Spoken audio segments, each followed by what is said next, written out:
नमः। अतः प्रथमोऽध्यायः।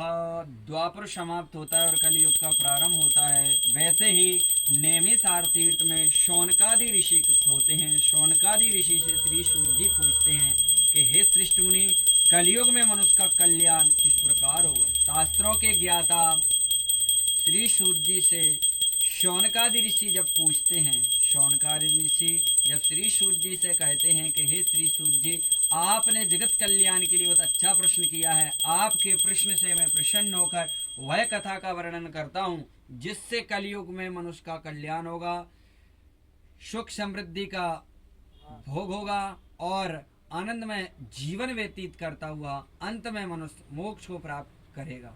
यह व्रत कथा एक बार भगवान नारद से विष्णु ने कही थी। वह कथा को आपको सुनाता हूँ, ध्यान पूर्वक सुनो। एक बार देव ऋषि नारद मानव कल्याण की इच्छा से विभिन्न लोगों में भ्रमण करते हुए पृथ्वी लोग आए और पृथ्वी लोग में भ्रमण करते हुए देखते हैं कि कोई पुरुष रास्ते में पड़ा हुआ है, कोई नेत्रहीन ठोकर गिरता पड़ता जा रहा है, किसी गरीब को अमीर सेठ कोड़े से मार रहा है। लोगों में अपने अपने कर्मों के अनुसार अनेक दुखों से पीड़ित देखकर वह सोचने लगे कि मानव जाति के दुख वह किस प्रकार दूर हुए। बहुत सोचने के बाद जब मानव जाति के कष्टों को दूर करने का कोई उपाय नहीं सूझा, उसी समय भगवान विष्णु का ध्यान आया और नारद जी आकाश मार्ग के क्षीर सागर की ओर चल दिए।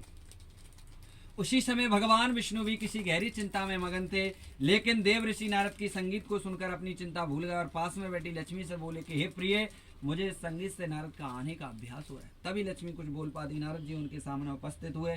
नारद को अचानक आए हुए देखकर विष्णु भगवान मुस्कुराते हैं और नारद से आने का कारण पूछते हैं। नारद जी भी शंकर चक्र गदा व पद्म सुशोभित 4 भुजाओं वाले विष्णु भगवान उस स्वर में कहते हैं कि हे प्रभु, आप तो सर्वशक्तिमान हैं, सृष्टि के पालनहार हैं।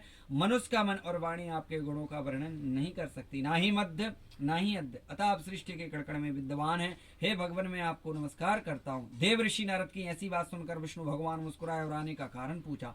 इस प्रकार विष्णु भगवान के पूछने पर तब नारद कहते हैं कि हे प्रभु, आप तो अंतर्यामी हैं, मेरे मन की बात आप भली भांति जानते हैं। पृथ्वी लोक पर जन्म लेने वाले मानव अनेक योनि में रहकर अनेक दुखों से पीड़ित हैं।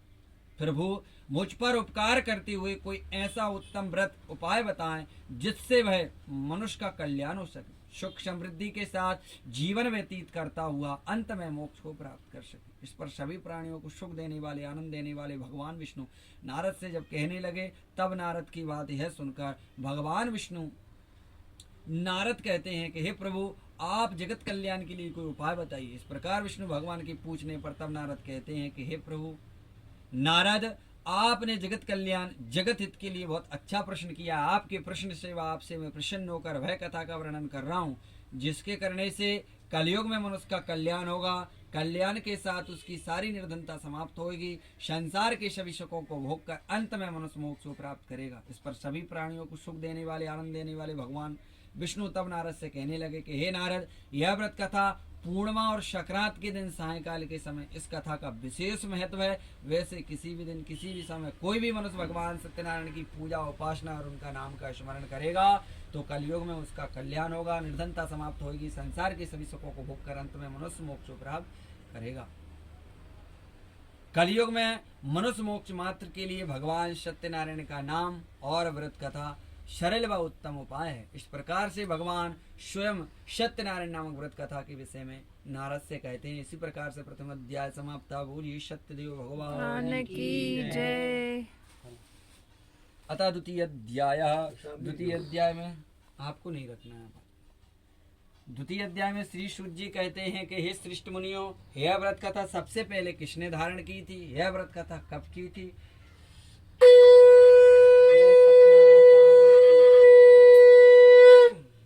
यह व्रत कथा सबसे पहले एक निर्धन ब्राह्मण ने धारण की थी। यह ब्राह्मण काशी नामक नगरी में रहा करते थे, भिक्षा मांगकर अपना जीवन व्यतीत किया करते थे। ब्राह्मण ने सबसे पहले इस व्रत कथा को धारण किया था। यह ब्राह्मण काशी नामक नगरी में रहा करते थे, भिक्षा मांगकर अपना जीवन व्यतीत किया करते थे। जिस दिन ब्राह्मण को भिक्षा प्राप्त नहीं होती थी उस दिन ब्राह्मण को भूखे पेट ही सोना पड़ता था। उसकी ऐसी दशा देखकर ब्राह्मणों से प्रेम करने वाले भगवान सत्यनारायण एक दिन वृद्ध व्यक्ति के रूप में ब्राह्मण के समीप पहुंचे और ब्राह्मण से कहा कि हे ब्राह्मण देवता, इस प्रकार घर घर भिक्षा मांगकर अनेक कष्ट सहते हुए कैसे अपना जीवन व्यतीत कर रहे हो। ब्राह्मण के ऐसे वचन सुनकर विद्रूपधारी भगवान सत्यनारायण उस ब्राह्मण से कहते हैं कि हे ब्राह्मण, आप यदि भगवान सत्यनारायण का पूजन करें, कथा का श्रवण करें और भगवान सत्यनाम का स्मरण करें तो निश्चिंत ही आपकी निर्धनता दूर होने के साथ आपके सभी कष्ट भी दूर हो जाएंगे। विधि सत व्रत का वर्णन कर वृद्ध रूपधारी भगवान सत्यनारायण वहां से अंतर ध्यान हो गए। इधर जो वृद्ध द्वारा बताए गए व्रत को करने का ब्राह्मण ने निश्चय किया। पूरी रात भगवान सत्यनारायण का स्मरण करता रहा। प्रातः होते ही ब्राह्मण ने व्रत करने का निश्चय किया और ब्राह्मण अपने घर से भिक्षा मांगने के लिए निकल जाता है। भगवान सत्यनारायण के स्मरण और संकल्प के प्रभाव से उस दिन ब्राह्मण को भिक्षा में काफी धन की प्राप्ति होती है। उस धन से आसपास के प्रबंधजनों के साथ मिलकर ब्राह्मण भगवान सत्यनारायण की पूजा उपासना करता है, कथा का श्रवण करता है, फिर सभी में प्रसाद बांटकर स्वयं भी प्रसाद को ग्रहण करता है। ऐसा करने से भगवान सत्यनारायण की कृपा से उसके यहाँ धीरे धीरे निर्धनता समाप्त होने लगती है और धन धान की वृद्धि होने लगती है। निर्धनता समाप्त हो जाने पर ब्राह्मण भी नियमित रूप से हर पूर्णिमा को भगवान सत्यनारायण की पूजा करने लगता है।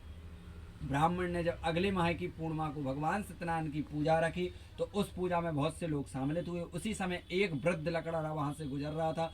लकड़हारे को तेजी से प्यास लगने की वजह से उसने लकड़ी के गट्टे को जमीन पर रख और ब्राह्मण के आंगन में पहुंचा और कहा कि हे ब्राह्मण देवता, आप इन सब लोगों के साथ किस देवता की पूजा कर रहे हैं? पूजा करने से मनुष्य को क्या फल मिलता है? कृपा कर मुझे बताएं। ब्राह्मण भी उस लकड़हारे के प्रश्न को सुनकर कहता है कि मैं हर पूर्णिमा के दिन भगवान सत्यनारायण की पूजा करता हूँ। ऐसा करने से आज भगवान सत्यनारायण की ही कृपा से मेरे घर में धन संपदा के भंडार भर रहे हैं और मेरा पूरा परिवार आनंदपूर्वक जीवन व्यतीत कर रहा है। भगवान सत्यनारायण सभी मतों को पूर्ण करते हैं।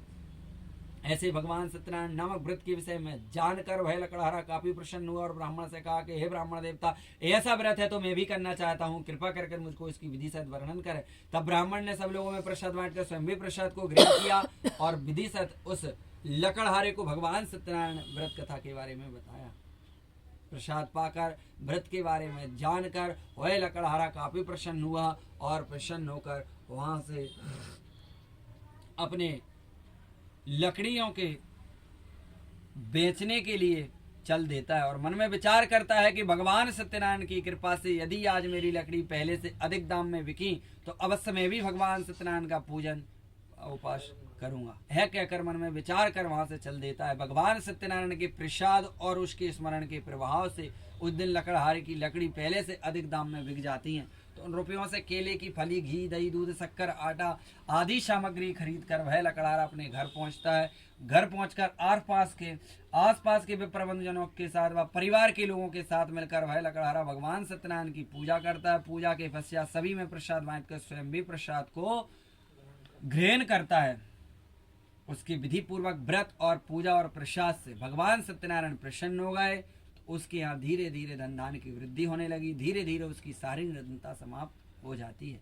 अब निर्धनता समाप्त हो जाने पर ब्राह्मण भी और लकड़हारा और अन्य व्यक्ति जो भगवान सत्यनारायण की व्रत और पूजन किए थे वो सभी लोग अपने जीवन के सभी सुखों को भोग कर अंत में मोक्ष हो पाकर वह भी वैकुंठ धाम को प्राप्त किए। इस प्रकार से द्वितीय अध्याय समाप्त। बोलिए सत्यदेव भगवान की जय। तृतीय अध्याय में श्री सूर्य जी कहते हैं कि कनकपुर में उल्का नामक एक राजा रहा करता था। वैसे राजा बहुत सत्यवादी था, जितेंद्रिय था, जैसे किसी प्रकार का लोभ लालच नहीं था। प्रतिदिन मंदिर जाया करता था, निर्धनों को धन वस्त्र देकर अपनी प्रजा के कष्टों को दूर किया करता था।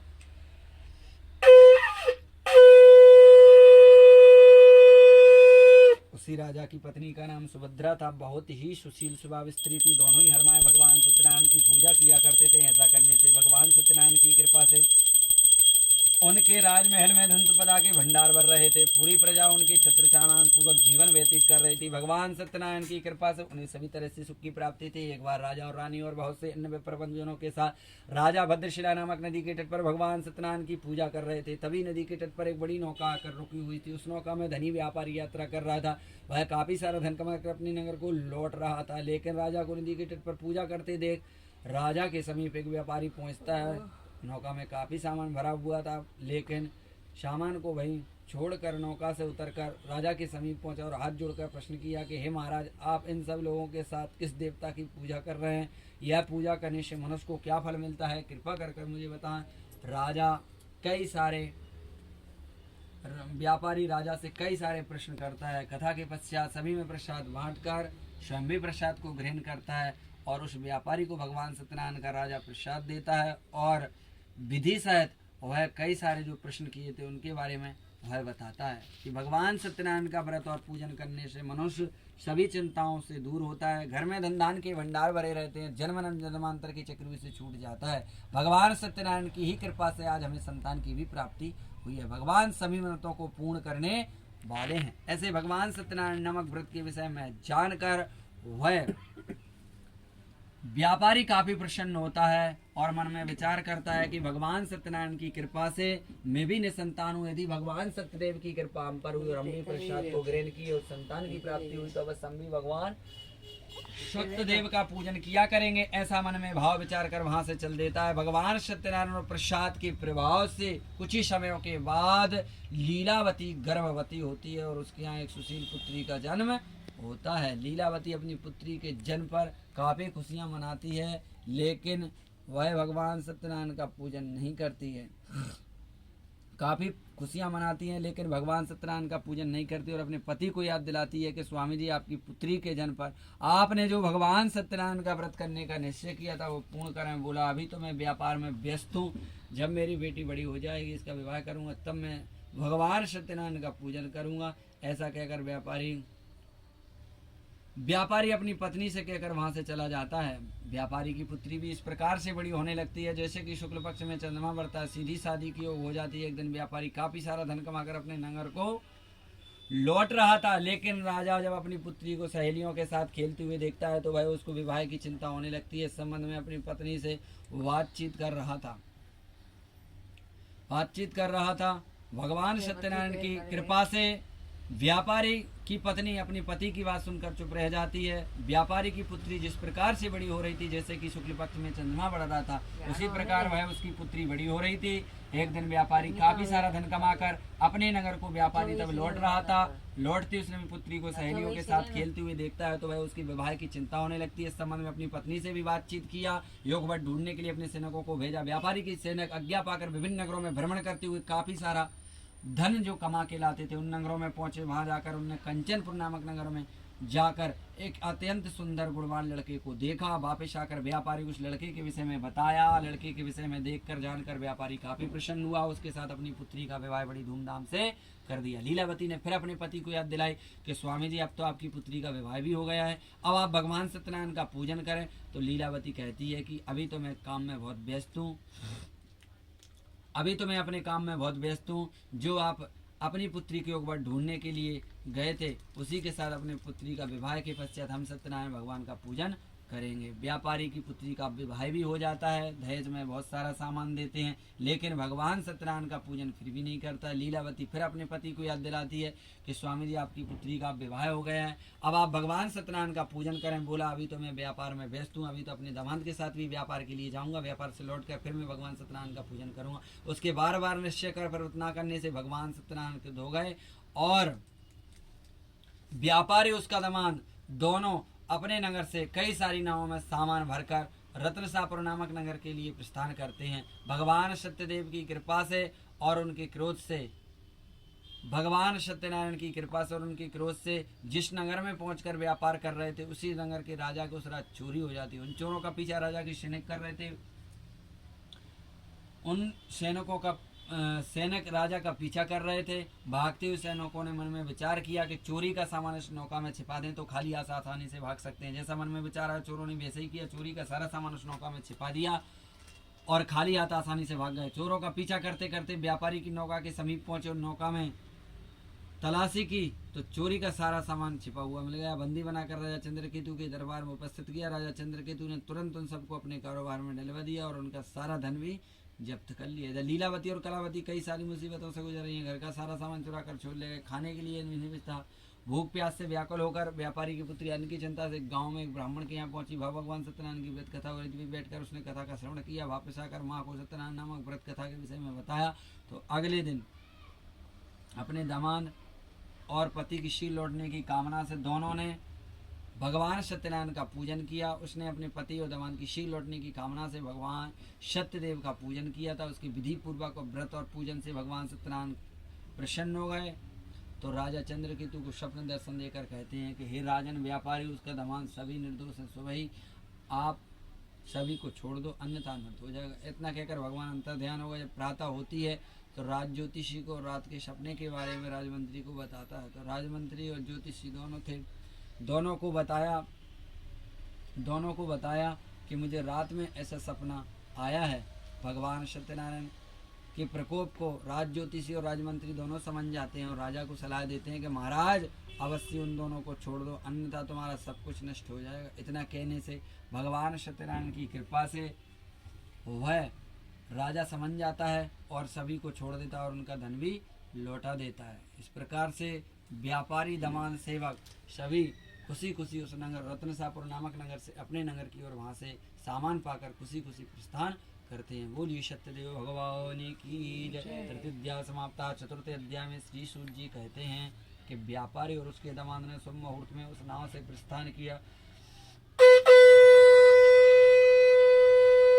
नाव से प्रस्थान किया। लंबी यात्रा करने के बाद एक नदी के तट पर रुककर भोजन कर विश्राम कर रहे थे। तभी साधु के रूप में भगवान सत्यनारायण उसके समीप पहुंचे और कहा कि वाणिक तेरी नौका में क्या सामान है। मन ही मन व्यापारी ने विचार किया कि अवश्य साधु कुछ ना कुछ मांगेगा, इसलिए मेरी नौका के विषय में पूछ रहा है। उसने झूठ बोल दिया। स्वामी जी हमारी नौका में तो बेलपत्र भरे हुए हैं। ऐसे झूठे वचन सुनकर वृद्ध रूपधारी भगवान सत्यनारायण उस व्यापारी से कहते हैं कि वैसे तेरा वचन सत्य। इतना कहकर भगवान अंतर ध्यान हो जाते हैं। जब व्यापारी अपनी नौका में भरे